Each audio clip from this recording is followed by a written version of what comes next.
Welcome to ஆஸ்தமிழ். இன்றைக்கி நம்ம சேனலில் தினம் சுண்டல் செய்கிறதுக்கு ரொம்பவே யூஸ்ஃபுல்லான டிப்ஸ் சொல்லி தரப்போகிறேன். குறிப்பாக இது பெண்களுக்கு ரொம்பவே ஒரு யூஸ்ஃபுல்லான டிப்ஸ்னு சொல்லலாம். ஸோ மிஸ் பண்ணாமல் பாருங்கள் வீடியோ ஃபுல்லாக.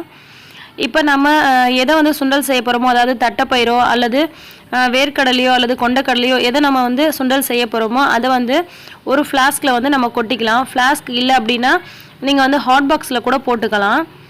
இது பார்த்திங்கன்னா நைட்டில் செஞ்சு காலையில் சாப்பிட்றது ரொம்பவே ஹெல்த்தி. ஏன்னா காலையில் நம்ம சுண்டல் சாப்பிடும்போது நம்மளுடைய சத்துக்களை பார்த்திங்கன்னா நம்மளுடைய உடல் உறுப்புகள் அதுக்கு தேவையான சத்துக்களை எடுத்துக்கும். ஸோ நைட்டில் செஞ்சு காலையில் சாப்பிடுங்க.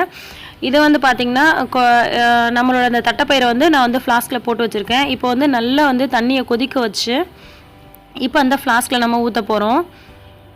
தண்ணி லைட்டாலாம் ஹீட்டாக இருக்கக்கூடாது. பார்த்திங்கன்னா நமக்கு நல்லா கொதிக்கணும். அந்த மாதிரி கொதிச்சுட்டு இருக்கும்போது பார்த்திங்கன்னா அந்த தண்ணி எடுத்து நம்ம ஃப்ளாஸ்கில் பாதி அளவோ முக்கால் அளவோலாம் போடக்கூடாது.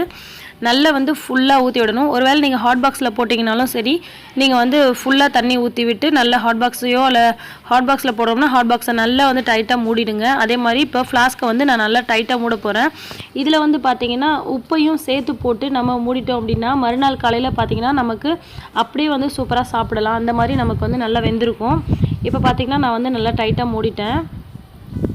இப்போ அதை லைட்டாக ஒரு முறை அல்லது 2 முறை ஷேக் பண்ணி விட்டுறலாம். ஷேக் பண்ணிவிட்டு இந்த மாதிரி நம்ம டிஸ்டர்ப் பண்ணாத அப்படியே விட்டுறலாம். மறுநாள் காலையில் எழுந்திரிச்சு நான் உங்களுக்கு ஓப்பன் பண்ணி காமிக்கிறேன் பாருங்கள். இது பார்த்திங்கன்னா நல்லா வெந்திருக்கும்.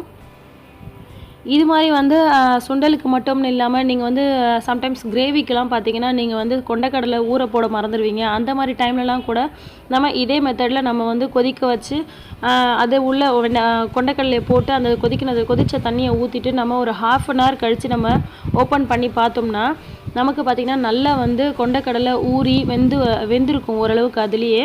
ஸோ நம்ம வெயிட் பண்ணவே வேண்டாம். நம்ம கிரேவி செய்கிறதுக்கு நம்மளுடைய கொண்டைக்கடலை தயாராகிடும்.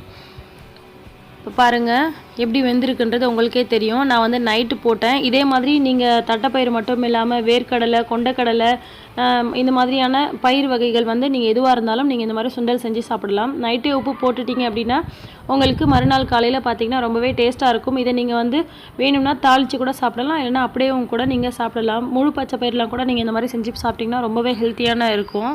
இந்த மாதிரி நைட்டு செஞ்சு நீங்கள் காலையிலையும் சாப்பிடலாம், அல்லது காலையில் செஞ்சுட்டு ஈவினிங் டைமில் கூட சாப்பிடலாம். குழந்தைங்களோட ஸ்நாக்ஸ் பாக்ஸில் கூட நீங்கள் ஸ்கூலுக்கு கொடுத்து அனுப்பலாம்.